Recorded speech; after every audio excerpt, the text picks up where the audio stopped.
Well, good morning, everybody. I'm Larry Jacobs. This is Pre-K-12 Education Talk Radio on the Monday after Thanksgiving. So I hope everybody had a good one, and I hope you're ready to go back to work, for goodness sake, just like I'm not. Okay, now here I am today, and I'm having a good time. I got good friends on this show today. We're going to talk about the University of Pennsylvania's CATAPULT EdTech Accelerator program. Okay, for folks who have great ideas in ed technology, okay, and they want the experts behind them. So I've got John Gamba here, who is, quote, I love the way he put this, a serial entrepreneur, okay, but he is also the entrepreneur in residence and director of innovative programs at this EdTech Catalyst at University of Pennsylvania. I'll give you all the information in just a few minutes. And also with him is another good friend who works with him and us, by the way, here at ace-ed.org. And that, pardon me while I pronounce her last name properly, because Nene is from Thailand, Nene Chairatchneeboon. Okay, and I hope I did that right. Okay, Nene, I've been practicing this morning. Okay, and we're going to talk about all the wonderful things that are possible and what they're looking to do with ed tech with these two terrific people. As you know, we'll archive the show over at ace-ed.org. That's our home website. Everything we do is over there, and we're working closely with the EdTech Accelerator over at Penn, Catapult to get even more on there, etc. We've got our magazine, Equity and Access, a new issue. Please go over there, click through, check it on out. Okay. We've got all the podcasts over there. We've got our SEL Today website over there. We have got all the information on teacher retention as we're trying to get that all together, et cetera, et cetera. So it's really good stuff. It's all linked at ace-ed.org. And without further ado, let me bring on both of my guests today. I should have clicked through just a moment ago. Before ladies first, as always, it's clicking through. There it is. Hi, Nene. It's Larry here. Good morning. Hi, Larry. Very nice to meet you. Thank you so much for having me. Well, it's a pleasure. Are you kidding me? It's a pleasure to have you here from my hometown of Philadelphia, okay, where you now live, I might add. All right, John, are you there? Yes. Yes, I'm here. Hey, Larry, how are you? I'm fine. How was your holiday? It was great. We, in true entrepreneurial spirit, we had to pivot a little on our plans. My mother-in-law came down with COVID, so we had to switch plans on the day of our big event, but my wife is amazing, as she always is, and we celebrated it here in Philadelphia. Thank you for asking, and she's doing well. That's good. That's great. And the COVID is going around. Luckily, they have the drugs here, and hopefully she'll be fine. It can take a couple of weeks. My wife had it a couple of weeks ago, but she's fine now. It's just bad, so everybody's got to take care. Nene, how was your holiday? It was great. I also stayed in Philly and caught up on some work, and also got to meet my family friends in the suburban area as well. That's good. And did you have a good steak sandwich? I hope you did, Nene. We have to talk about Yes, that. I did. And by the way, to my friend John on the line here, we have a friend in Australia, and when Fleur was in town a couple of weeks ago, before she left, I demanded she get a Philly steak sandwich. John said that it would not be to her taste, and she actually took a picture of it and said it was the best thing she ever ate in her life. There you go, John. No question. Sounds like my children. When I tell them not to do something, they do it and they love it. Yeah, exactly. So if you're in Philly, don't not get a Philly steak sandwich. That's the lesson we can all learn from here. Okay, University of Pennsylvania. Okay, in good old West Philadelphia. Okay, founded by Ben Franklin, and now you have the CATAPULT EdTech Accelerator. And John, you're the question. By the way, I have to say something. I never did this before, but just before the show, I was looking up some stuff about you. And John has a lovely foundation through his family. Okay, he's built up companies in education. He calls himself a serial entrepreneur. Just talk about all the good things you're doing, John. You really do good things in education. I got to tell you, my friend, you should be proud of yourself, you and your family.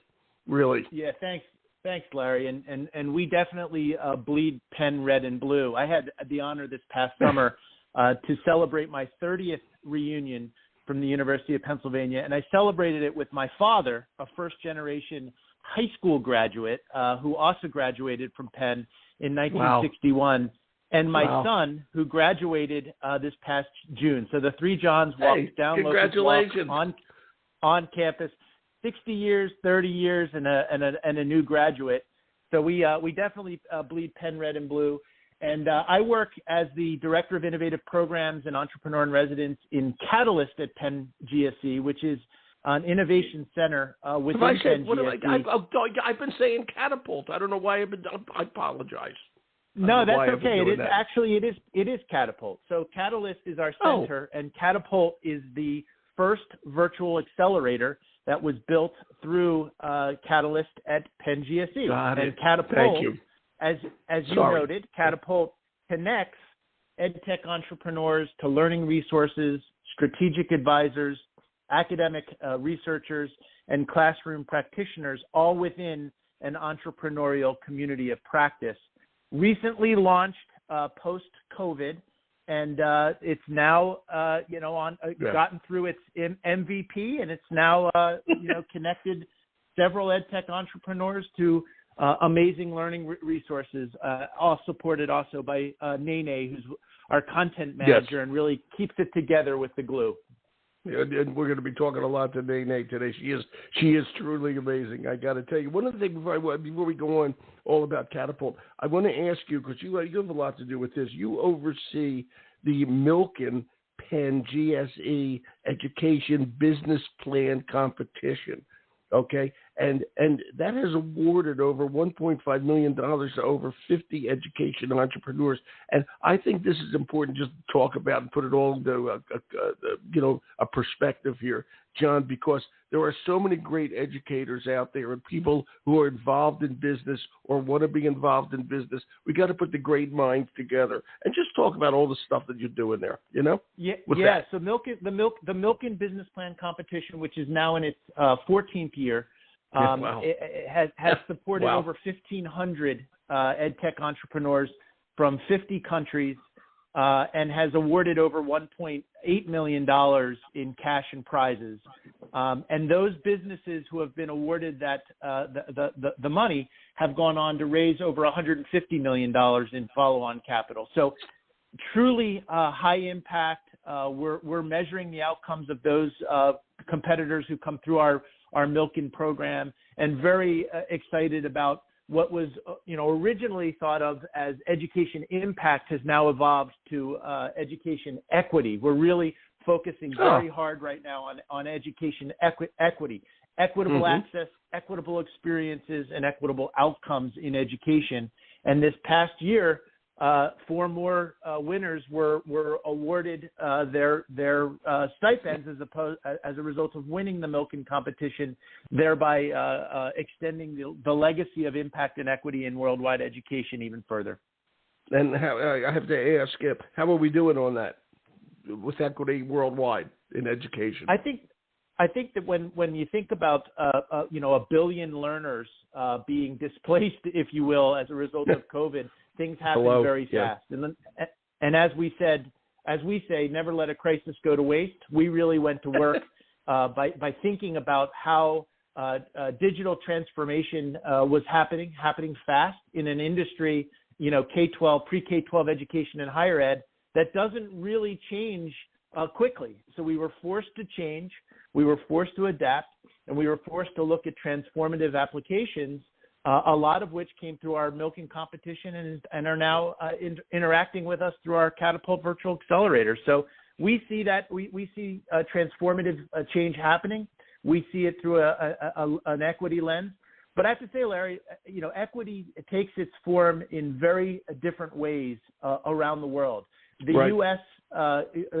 Landscape and lens of equity may be very different from one of our competitors who is doing something to transform education in Nigeria or in India, which is where our competitors typically come from.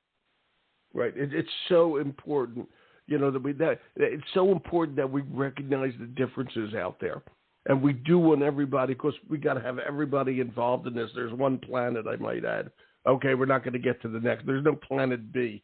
Okay, so we got to do this right, but we got to recognize the differences, etc.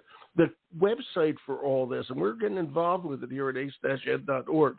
Okay, is catapult.gse.upenn.edu. and I have it linked over on our show. But when people go over there, and Nene, this is kind of what you do, okay?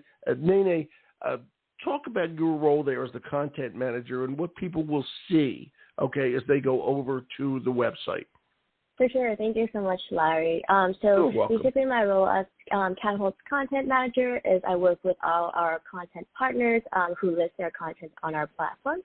Our content hub, once you're registered onto our platform, which is free for registration, you will be approved for your membership and you'll be able to access our content hub, which includes various types of content, including videos, podcasts, articles, for them to be able to access, for all edtech entrepreneurs globally, to access these resources. And some of our current partners include, obviously, Education Talk Radio, AWS EdStart, Turnaround for Children, which focuses on emotional learning for students and children around the U.S., also Research Minutes and Read It For Me. We also have our own original content produced by Penn here, as well as we do our kind of mentorship and support for a lot of edtech entrepreneurs in our networks. I really truly believe that edtech entrepreneurs who really would like to have access to these resources that they need to excel, and I believe in equity and access to these resources, I think all edtech entrepreneurs should be able to have access to.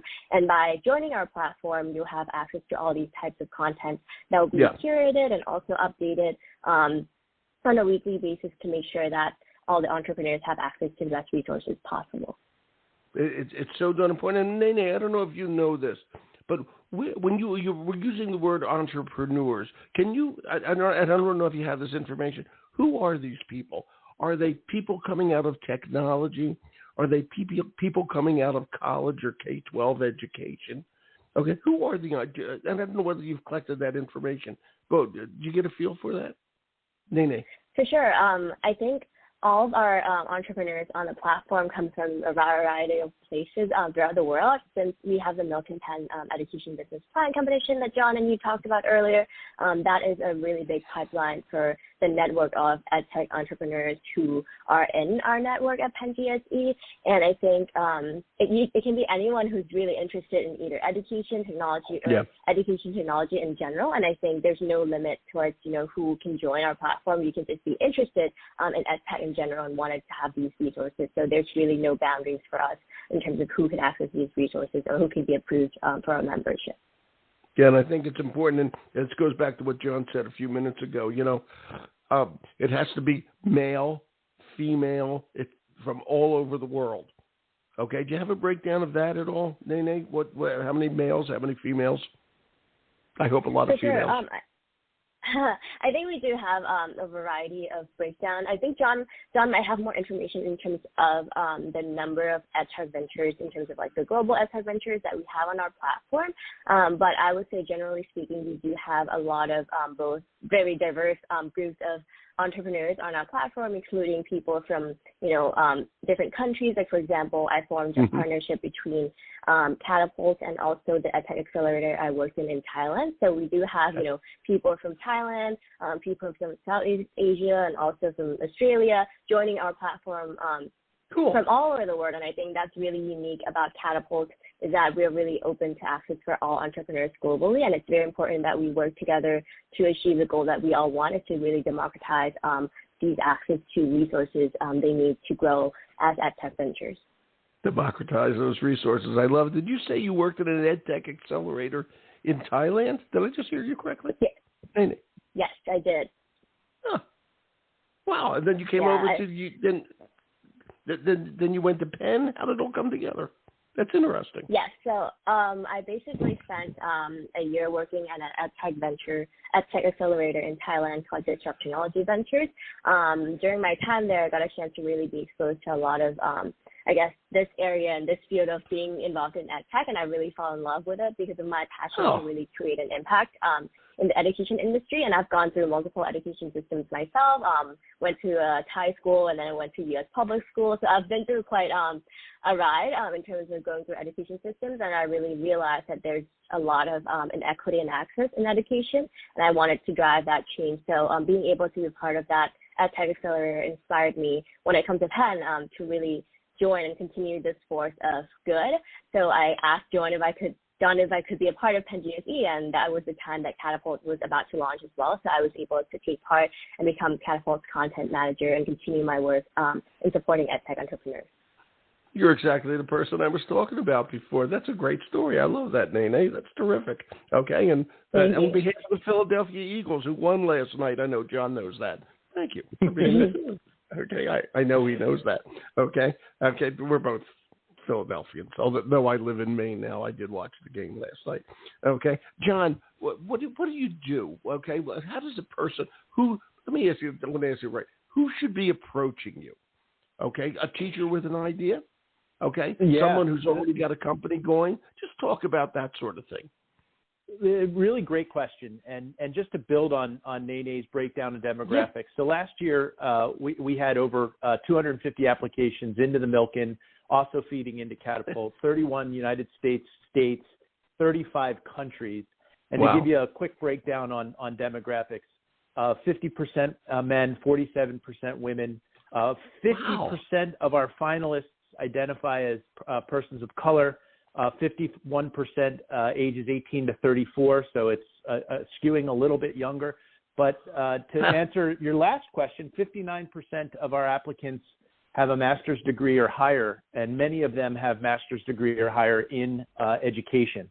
So we really like working with educators turned entrepreneurs because they have classroom experience. They understand curriculum, lesson planning, unit guides. They have the experience of knowing how to interact with both students and teachers. So while we're open to anyone around the world who's interested in EdTech, as Nene stated, those that do really well through our programming are those that are experienced in and around the classroom. So these would be instructional designers, administrators, principals. We have a lot of teachers who are turning to EdTech saying, I've been working with Kahoot or Poptropica or Dreambox or a whole host of digital curricular products and services. We're thinking about how to differentiate. How can we do things better, faster, stronger in light of the brave new world of post-pandemic education? And that's the typical EdTech entrepreneur who comes to us, registers, and who we support through our programming. And this is going to be a funny question because I kind of know, but I want you to explain it. What do you bring to the table besides all the wonderful content that Nene puts together that allows people to see a whole retrospective of what's going on in education? How do they work with the Catalyst on a day-to-day business with Catapult? Yeah, so that's a great question. That's a great question. Beyond the learning resources that Nene just described, we have an advanced member track that will be going live in early 2023. So register now, get access to general membership in the content hub, the content resources. But starting in 2023, you will be matched to a strategic advisor based on your interests and your needs. You'll be integrated with researchers who have an interest in the area where you're innovating. That could be mental health. It could be social emotional learning. It could be in professional development. It could be any competency-based education area, math, STEM, English language arts, special education. And then finally, connecting through our advanced membership track, you'll have a taste of our research to practice approach, where we're bringing you or integrating you into our ecosystem of practitioners where you can co-construct or co-design whatever application that you're developing through the lens of a research-based or evidence-based approach. And we're really proud of that secret sauce. There's a lot of accelerators out there, but rarely do you find one with a secret sauce related to research to practice. Really working with our entrepreneurs on theory of action and theory of change, really working with our entrepreneurs on what the evaluative model is by which you're measuring the impact of the product or service that you're developing and deploying into the education market.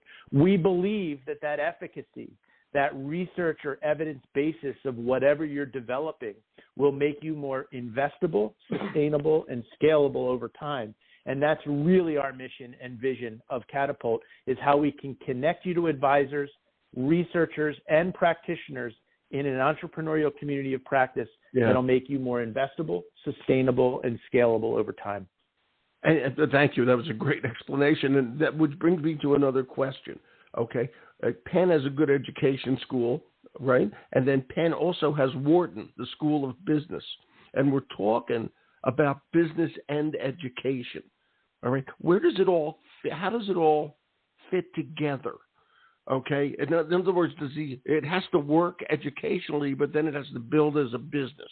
All right. And the business side is, if I may, where a lot of educators are on the weaker side. They just don't understand that. Okay. In detail. How do you work that and put it together? Okay.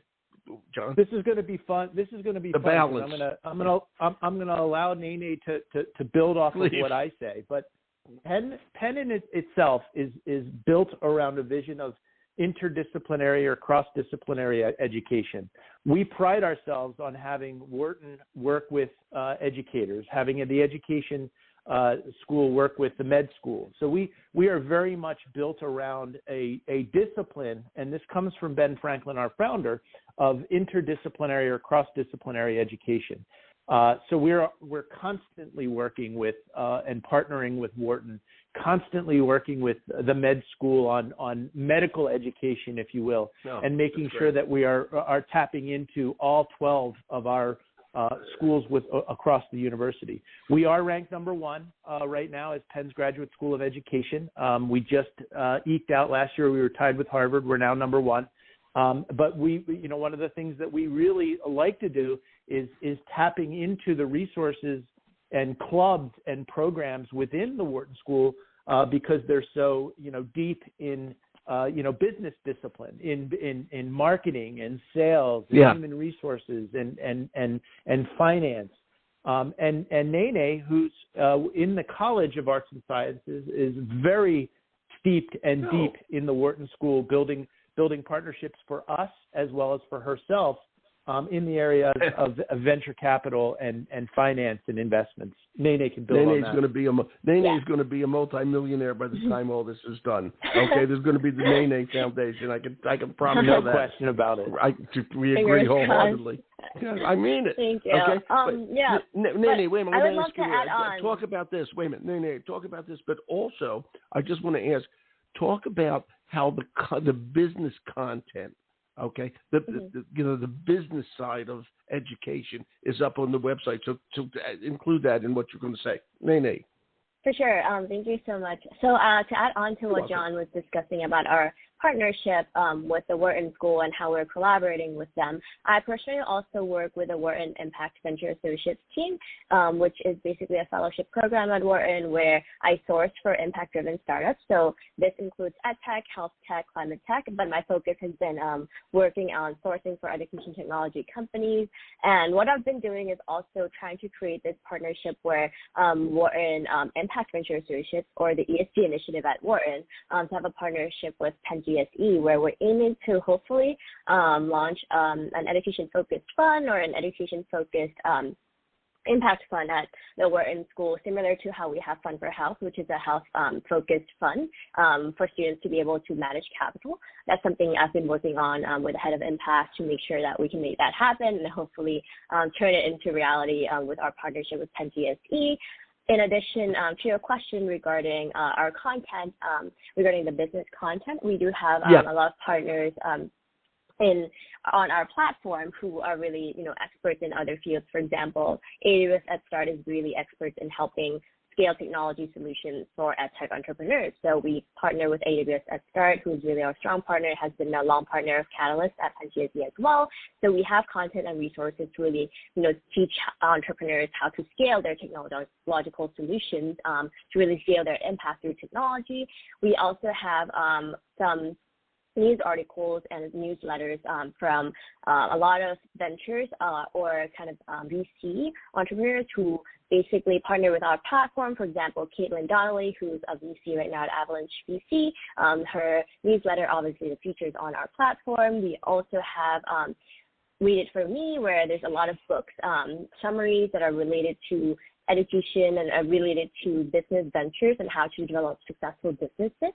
So those are a few that we have, and we are also working on, more partnerships to support entrepreneurs in all aspects that they need to succeed as a tech entrepreneur. It's incredible the work you're doing. And John, I want to ask you something. Thank you, Nene. You mentioned that the companies are given a strategic advisor.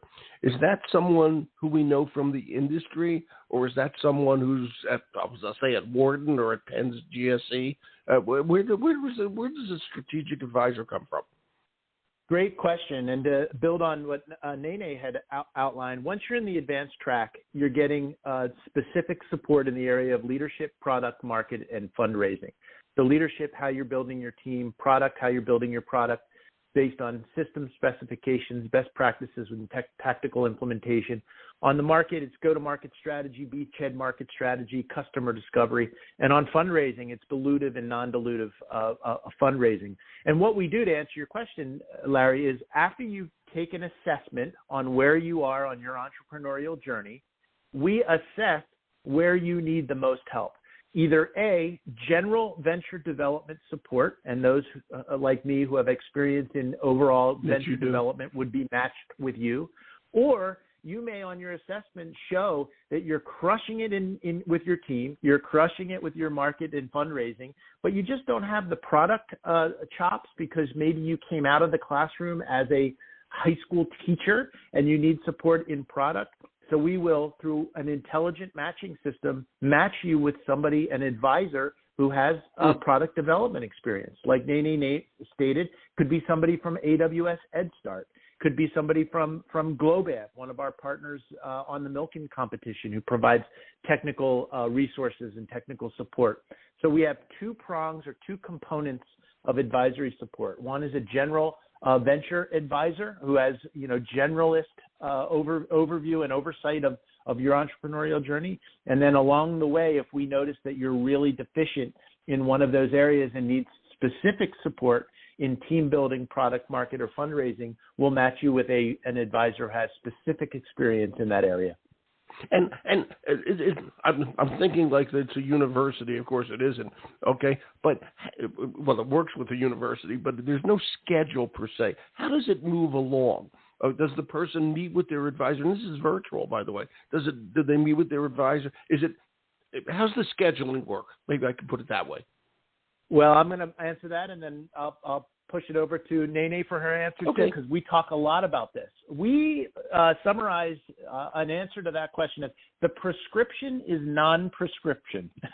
We did not want to impart our knowledge and say you must do this and then that in order to have a great venture.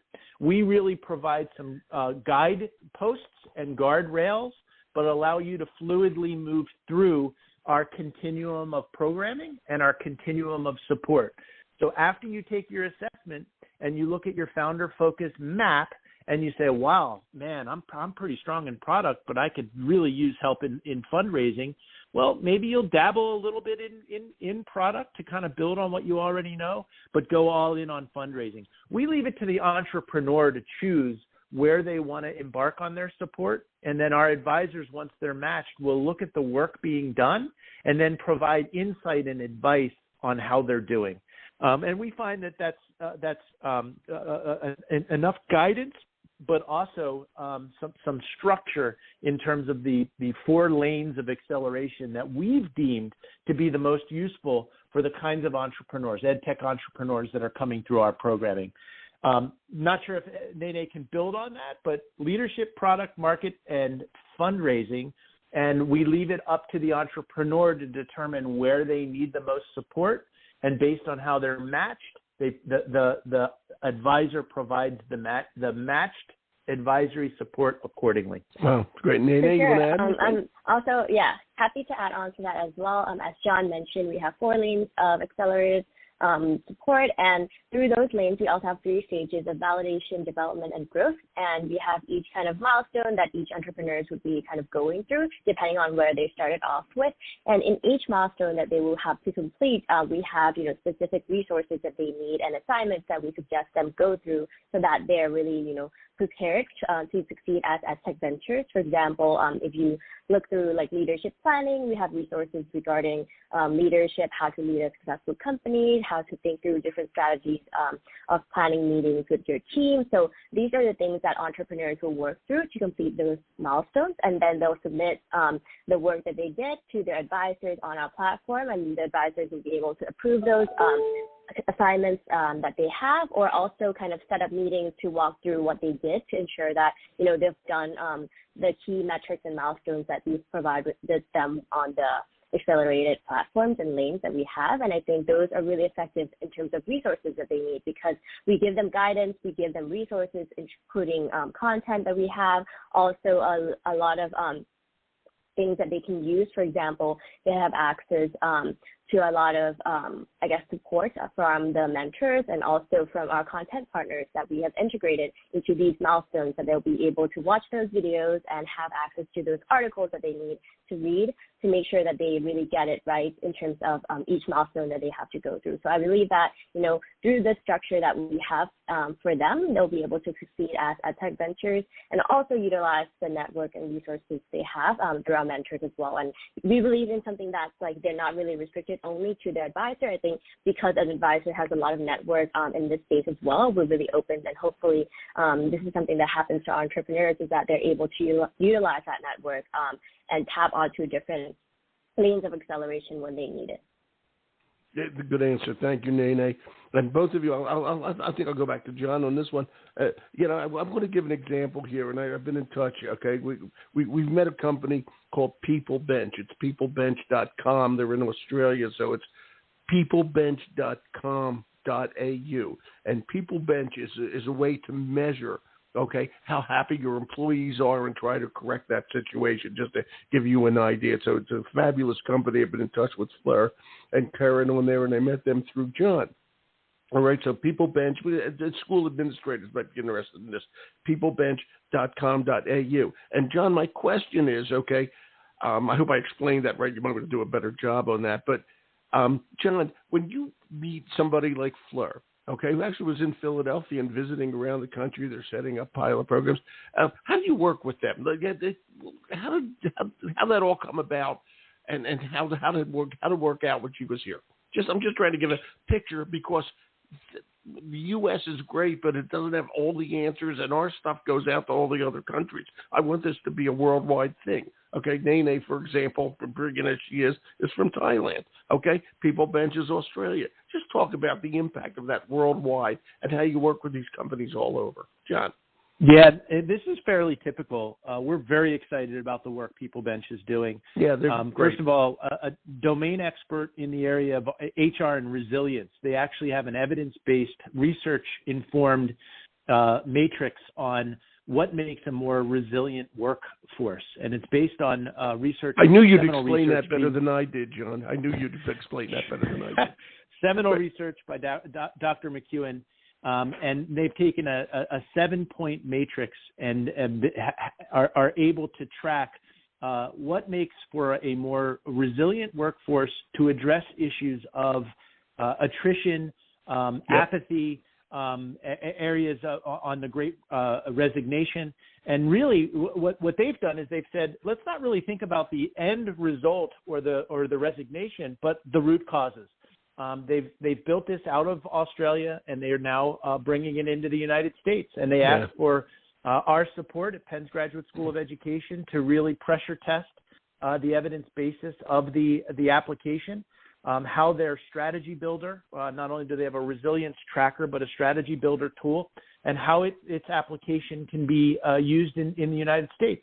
We dropped them right into our ecosystem of support, from our study councils to our Penn's literacy network, and they're now up and running with school districts, pressure testing their application, and actually going through our accelerator and really thinking about how they can take the features and benefits of the platform that is working remarkably well in Australia, and now pressure testing and deploying that in the United States. Yeah, they're facing the same kind of problems we are. The systems might be a little bit different, but they're facing the same kind of staffing problems that we are. Okay, and that's why this is so important, and Fleur is just wonderful. And everybody, you should check that out. Okay, this is a key thing these days. People bench, like setting a benchmark on human resources. Peoplebench.com.au, and I just wanted to mention that because we're starting to work with them, and they're just delightful. John, Nene, we got to go. I mean, this is just the work you're doing is incredible. We're going to do more, and as we do more podcasts, we're going to have you bring some of these wonderful entrepreneurs on with you. Is that okay? We'd be happy to do that. For anybody who's interested, again, Larry, it's catapult.gse.upenn.edu. Yep, catapult.gse.upenn.edu. Come on. We'll love to support you. We'll love to collaborate with you. And we're really excited about transforming worldwide education as we know it. That's terrific. And did I say Catalyst again? Because it's Catapult. I don't know what's going on with my head. No, that's okay. Okay. Catapult, okay? It's Catapult. Okay. Yeah, got it, okay? But it's Catalyst at Penn GSA, right? I got to get this right here. Say it again. Give me the exact website. Catapult. No worries. Catalyst at Penn GSE is our center of innovation, and catapult.gse.upenn.edu, I know it's a little tricky, is our virtual accelerator, open and free to anyone interested in education, entrepreneurship. You guys are good people. You got a good heart. You're doing great stuff. Thank you both. This was wonderful. I love working with you. Thank you. Thank you, Larry. Thank you so much, Larry. Okay. Bye-bye. Have a good week. We'll talk soon. Okay? Bye-bye. Thank you for having us. My pleasure, Nene. Bye-bye. Okay, everybody. Wow. Okay. What great folks. I just think they're terrific. Okay, so at any rate, check it out. I got it all linked over here, catapult.gse.upenn.edu. It's really good stuff. And I like doing these shows because I am going to find out about a lot of great companies that we can bring to you. We can help them get started, but it's also important for educators, okay, who aren't that familiar with business but have great ideas, okay? They can tap into this and make it work. These are the experts. Okay, so please check it out through the link. We're going to archive over at ace-ed.org. Welcome to the week after Thanksgiving vacation. My name's Larry Jacobs. This is Pre-K-12 Education Talk Radio. Thanks for listening.